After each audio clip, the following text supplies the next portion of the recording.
तुम्ही या चॅनलवर नवीन असाल तर सबस्क्राइब करा, तसेच लाईक आणि शेअर नक्की करा।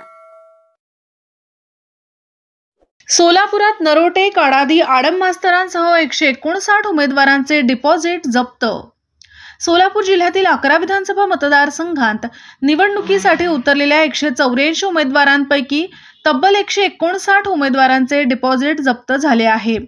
यामध्ये काँग्रेसचे अधिकृत उमेदवार चेतन नरोटे यांच्यासह सोलापूर दक्षिणमधील बडे नेते धर्मराज काडादी, माजी आमदार नरसय्या आडम मास्तर यांचाही समावेश आहे। त्यामुळे या निवडणुकीत हवेत असलेले भल्याभल्यांना जमिनीवर आणण्याचे काम सर्वसामान्य जनतेने केल्याचे दिसून येत आहे।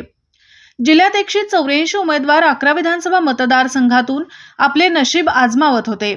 मात्र भारतीय जनता पक्षाचे 5 उमेदवार निवडून आले असून महाविकास आघाडीचे 6 उमेदवार निवडून आले आहेत। मात्र जिल्ह्यातील तब्बल 159 उमेदवारांना आपले डिपॉझिट वाचवता आलेले नाही। विधानसभेच्या आखाड्यात उतरलेल्या सोलापुरातील 184 उमेदवारांपैकी 159 उमेदवारांना एकूण वैध मतांच्या 1/6 मते मिळवता आलेली नाहीत।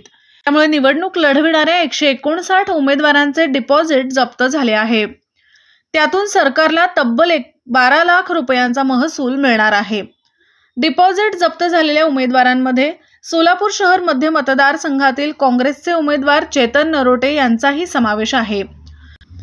तसेच याच मतदारसंघातून निवडणूक लढवणारे मार्क्सवादी कम्युनिस्ट पक्षाचे माजी आमदार नरसय्या आडम मास्तर यांनाही आपली अमानत वाचवता आलेली नाही।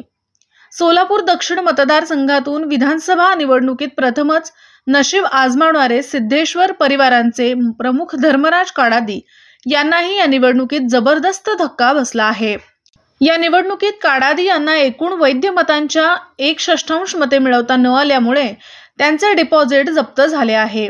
त्यामुळे काडादी, चेतन नरोटे आणि माजी आमदार नरसय्या आडम यांना जप्तीचा फटका बसला आहे।